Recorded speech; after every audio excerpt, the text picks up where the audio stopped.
The jar of pebbles. What really matters in life? Have you ever felt like you're busy all the time, but not really getting anywhere? Like life is just packed? That's how I felt. Until one day, a professor gave me a jar, and what he showed me completely changed how I see my time, my priorities, and my life. But before I get there, let me ask you something.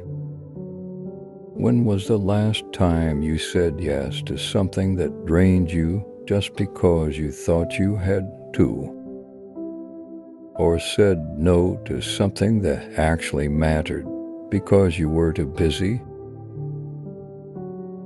This isn't just about time management. It's about life management. And today, you're about to see your life through a completely different lens. It was a regular afternoon lecture. Some of us were half awake, scrolling on our phones. Then the professor walked in, holding a large, empty glass jar. Without a single word, he placed it on the table. The room quieted. He picked up a bag of large rocks and slowly, deliberately began placing them into the jar.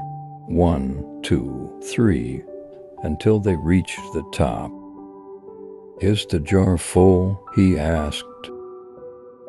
We nodded.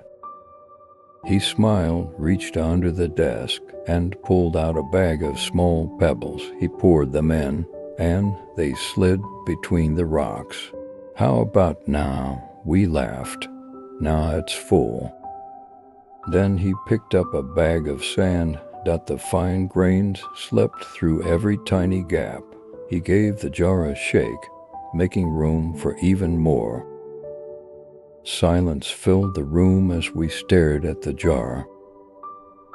He looked at us and said, "This jar is your life. The rocks are the big stuff. Your family, your health, your purpose, your peace. If everything else was stripped away, and only these remain, you'd still have a life worth living.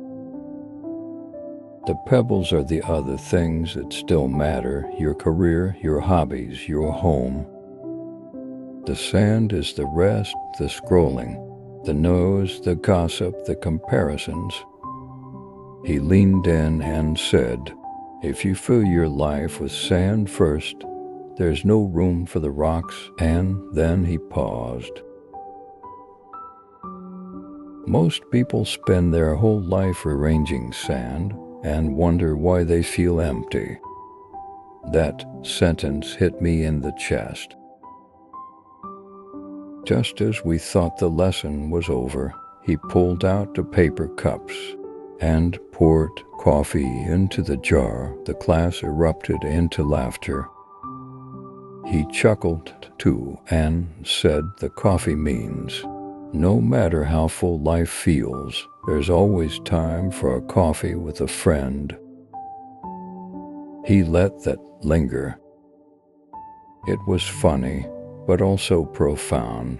In our pursuit of goals, schedules, and productivity, how often do we forget human connection?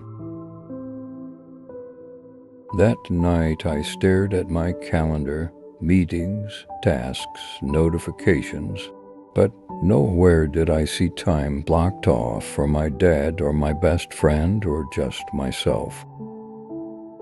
My jar was full, but with the wrong things.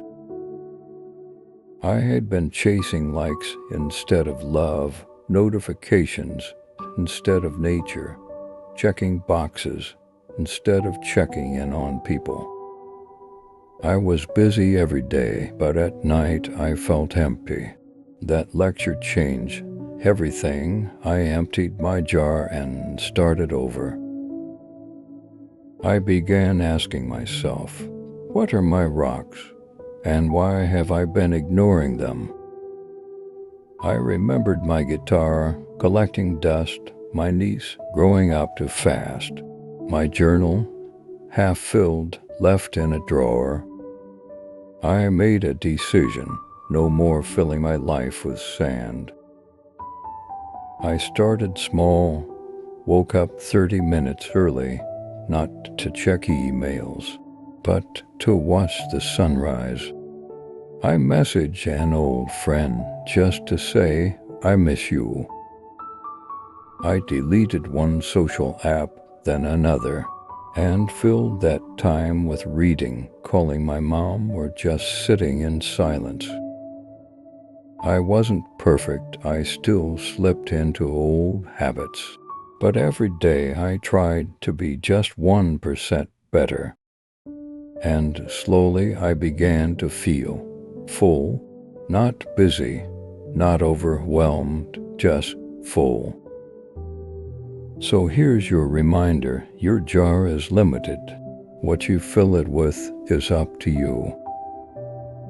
Start with the rocks, the things that matter even if everything else fades. Then add your pebbles.